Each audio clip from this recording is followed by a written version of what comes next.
एक ऐसा secret planner जिसकी मदद से आप अपने हाफ ईयरली एग्जाम के पूरे सिलेबस को कम टाइम के अंदर खत्म कर सकते हो और हाफ ईयरली एग्जाम के अंदर 95% बहुत इजीली ला सकते हो। पिछले साल भी स्टूडेंट्स को यही हाफ ईयरली प्लानर मैंने दिया था, जिसकी मदद से बहुत सारे स्टूडेंट्स 95% आराम से लेकर आए थे। इस प्लानर से आपको ये पता चलेगा कि इतने कम टाइम के अंदर इतना सारा सिलेबस कैसे होगा, डिटेल के अंदर टाइम टेबल कैसे बनाना है और उसके साथ साथ चैप्टर्स को खत्म कैसे करना है, सब कुछ एक प्लानर के अंदर। तो हाय एवरीवन, मैं हूं आप सभी का अपना प्रशांत भैया। अभी के टाइम की सबसे बड़ी प्रॉब्लम आ रही है कि हाफ ईयरली एग्जाम एकदम पास आ गया है। कुछ स्टूडेंट्स ये बोल रहे हैं कि हाफ ईयरली एग्जाम में सिर्फ और सिर्फ 30 दिन है, कुछ बोल रहे हैं 15 दिन है, कुछ बोल रहे हैं 1-1.5 महीना है। तो देखो, मुझे पता है इस समय पर तुम्हें डर लग रहा है और तुम्हें जरूरत है एक प्लानर की, एक ऐसा प्लानर जो कि पिछले साल भी दिया था स्टूडेंट्स को, जिसकी मदद से हजारों बच्चे बहुत अच्छा स्कोर लेकर आए हैं। बट उससे पहले मुझे आप अभी कमेंट में बताओगे आपके हाफ ईयरली एग्जाम कब से स्टार्ट होने वाले हैं, डेट क्या है, वो डेट मुझे कमेंट में जरूर बताना। अब देखो, इतने सारे स्टूडेंट से बात करने के बाद मुझे पता चली 3 सबसे बड़ी प्रॉब्लम। पहली प्रॉब्लम, बहुत सारा सिलेबस बचा हुआ है। भैया इतना सारा सिलेबस है, साल की शुरुआत में ज्यादा पढ़ाई नहीं करी, अब कैसे सिलेबस खत्म होगा। उसके अलावा बहुत कम टाइम भी बचा है ना, अब हाफ ईयरली एग्जाम इतने पास आ गए हैं ना कि अब ऐसा लग रहा है कि कुछ नहीं हो पाएगा। और तीसरी चीज, नहीं हो पाएगा वाला माइंडसेट, यानी अब दिमाग में भैया ऐसे थॉट आ रहे हैं कि अगर नहीं हुआ तो मेरे पेरेंट्स को मैं क्या जवाब दूंगा, मेरे स्कूल के टीचर्स को मैं क्या जवाब दूंगा, अगर मेरे मार्क्स अच्छे नहीं आए तो मेरे पेरेंट्स मेरे बारे में क्या सोचेंगे, वो तो मुझे डांट लगाएंगे। ये जितनी भी प्रॉब्लम है ना, ये सारी प्रॉब्लम आपकी खत्म हो जाएगी। तो एक एक करके प्लानर को समझते हैं। कुछ सिंपल से 5 स्टेप है प्लानर के लिए, लेकिन उन स्टेप को बताने से पहले एक कॉपी पेन लेकर बैठो। आज की वीडियो थोड़ी सी सीरियस है क्योंकि मुझे पता है टाइम कम है और आपको एक प्लानर बनाना पड़ेगा। अगर अच्छे मार्क्स लाने हैं तो इस प्लानर को बनाओ, एक नोटबुक पेन लेकर आओ। चलो स्टार्ट करते हैं। सबसे पहला आता है स्टेप नंबर 1। स्टेप नंबर 1 के अंदर आपको क्या करना है, कुछ पेजेस निकालने अपनी कॉपी में से और हर पेजेस पे अपने सब्जेक्ट का नाम लिखना है। जैसे कि एक पेज हो गया साइंस का, एक हो गया एसएसटी का, एक हो गया मैथ का, एक हो गया इंग्लिश का, एक हो गया हिंदी का, ऐसे सबके नाम लिखे। अब आपको क्या करना है, पहले स्टेप के अंदर राइट दी चैप्टर्स, यानी इमेजिन करो ये मेरा पेज है, इसके ऊपर मैंने हेडिंग डाली क्या, साइंस। अब साइंस में मेरे हाफ ईयरली में कितने चैप्टर आ रहे हैं वो मैं यहाँ पर लिखने वाला हूँ। जैसे कि मेरे आ रहे हैं 7 चैप्टर्स, मुझे पता है मेरे 7 चैप्टर आने वाले हैं, तो मैंने यहाँ पर 7 चैप्टर के नाम लिख दिए। क्या करा मैंने, 7 चैप्टर के नाम लिख दिए। सेम आपको ऐसा एसएसटी के लिए करना है, हिंदी के लिए, इंग्लिश के लिए, सबके लिए।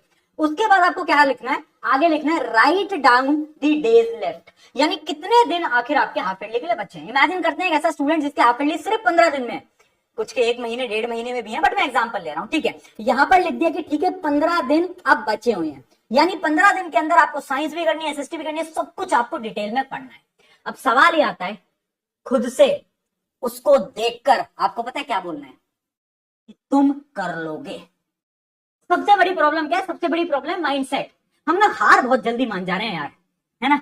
तुम्हें हार नहीं माननी है यार, तुम्हें खुद को बोलना है नहीं यार हो जाएगा, यार हो सकता है। और मैं तुम्हें ना एक चीज गारंटी से बताऊं ना, पिछले साल 1 नहीं 2 नहीं हजारों बच्चों ने प्लानर बनाया, उसको फॉलो करा और सिलेबस कंप्लीट भी हुआ और मार्क्स भी अच्छे आए। यानी पॉसिबल तो है, कर तो तुम बिल्कुल सकते हो। तो दिमाग को ट्रेन करो, ठीक है कर सकते हैं कर सकते हैं कर सकते हैं कर सकते हैं, ठीक है। अब स्टेप नंबर 2 क्या है, उसकी तरफ बढ़ते हैं। स्टेप नंबर 2 क्या है, अब ये जो हमने 7 चैप्टर्स को लिखा ना, सारे चैप्टर्स को मैंने लिखा, उन सारे चैप्टर्स को मुझे 3 कैटेगरी के अंदर डिवाइड करना है। पहली कैटेगरी क्या है, पहली कैटेगरी है डन चैप्टर्स। डन चैप्टर्स वो हैं जो कि मेरे हो चुके हैं, यानी इमेजिन करो साइंस में से 3 ऐसे चैप्टर थे जो कि मैं ऑलरेडी पढ़ चुका था, है ना। शुरुआत में मैंने थोड़ी बहुत पढ़ाई कर ली थी तो वो मेरे हो गए। तो 3 चैप्टर के आगे तुम्हें क्या करना है, डी मार्क कर देना है, ठीक है।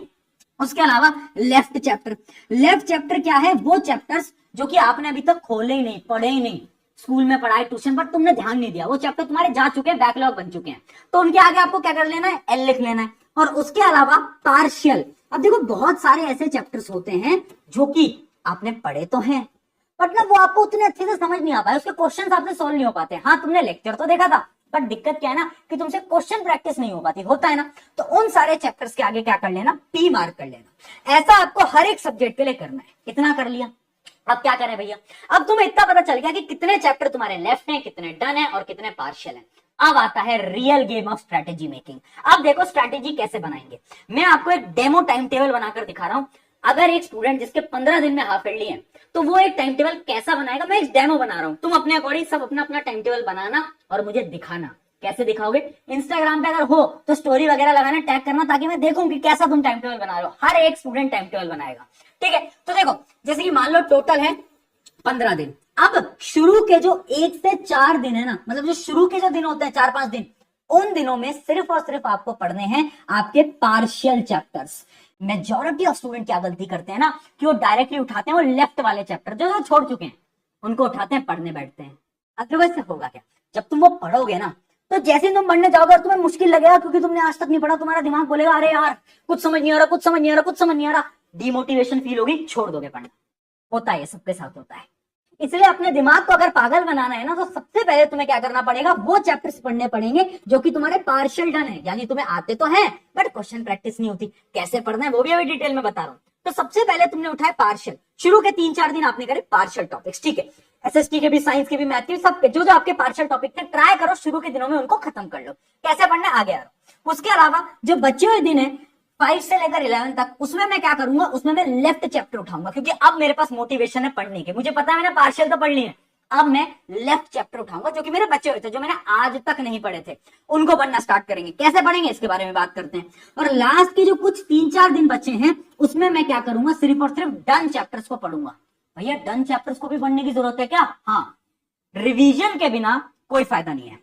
देखो तुम कितनी पढ़ाई कर लो, बट अगर तुम रिवीजन नहीं कर रहे हो ना, तो ये सारी पढ़ाई रखी रह जाएगी, क्योंकि तुम्हें एग्जाम के टाइम पे आंसर याद ही नहीं आ पाएंगे। तो जो रिवीजन है ना, ये बहुत इंपॉर्टेंट है। तो अब एक एक करके बात करते हैं कि डन वाले चैप्टर्स कैसे पढ़ना है, लेफ्ट वाले कैसे पढ़ना है, और ये जो हमारे पार्शियल चैप्टर्स है ना, ये कैसे पढ़ना है। तो देखो एक एक करके स्टार्ट करते हैं। सबसे पहले आता है पार्शियल चैप्टर्स को कैसे पढ़ना है।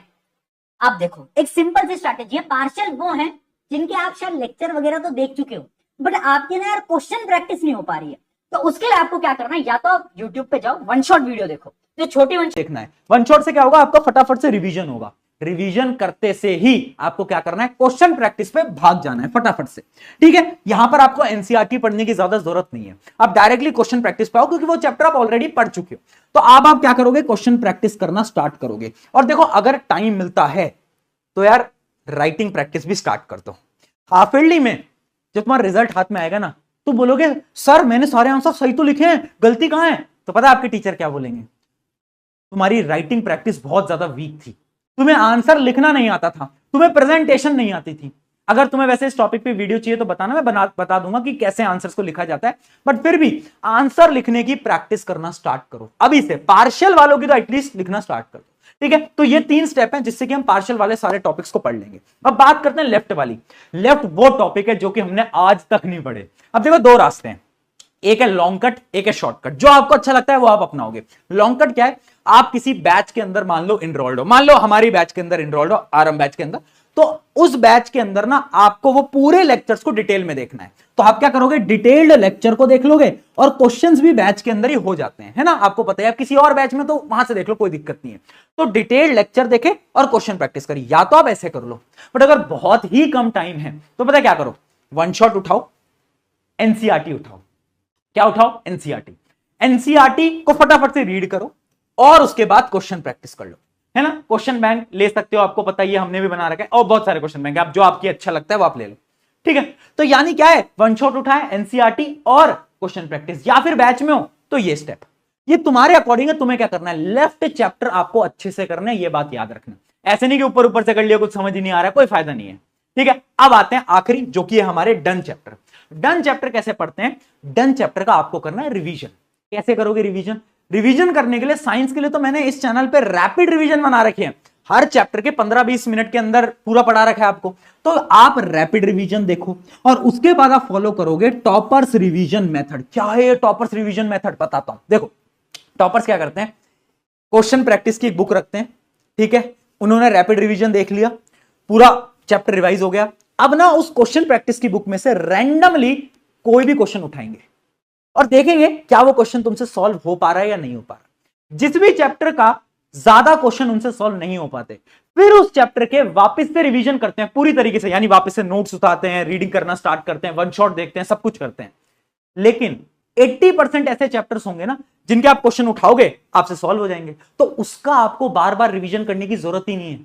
रिवीजन सिर्फ उनका किया जाता है जो कि आपके वीक टॉपिक्स होते हैं। वीक टॉपिक्स कैसे पता चलेंगे? जब तुम रैंडमली क्वेश्चंस प्रैक्टिस करो, उसके अकॉर्डिंग तुम क्या कर सकते हो? प्लान कर सकते हो। तो ये कुछ ऐसे स्टेप थे ना, अगर इस अकॉर्डिंग प्लानर बनाया, मैं आज यहां पर गारंटी से बोल रहा हूं कि तुम्हारा हाफ ईयरली एग्जाम बहुत बेहतरीन जाएगा। अच्छा, इसके साथ साथ कुछ ऐसी चीजें जो कि तुम्हें अवॉइड करनी है, एक दो मिस्टेक बता रहा हूं, अरे बहुत इंपॉर्टेंट मिस्टेक है। पहली mistake, quality is greater than quantity. यार एक चीज याद रखना, मैं क्या बोल रहा हूं, इमेजिन करो तुम्हारे हाफ ईयरली में साइंस में आ रहे हैं 7 चैप्टर। अब तुम्हारे पास टाइम कम है, 7 चैप्टर नहीं हो पा रहे, मैं कह रहा हूं मत पढ़ो। 7 में से सिर्फ 4 या 5 कर जाओ, पर वो 4 या 5 ऐसे करके जाना कि अगर कल तुम्हारा बोर्ड एग्जाम भी है ना, तो भी तुम उन सारे क्वेश्चंस को सॉल्व कर लो। यानी गद्दारी नहीं करनी है। ऐसा नहीं कि ठीक है थोड़ा पढ़ लिया थोड़ा नहीं पढ़ा, थोड़े से क्वेश्चन लगा लिए थोड़े नहीं लगाए, बस वन शॉट देख के चले गए, नहीं, ये नहीं करना।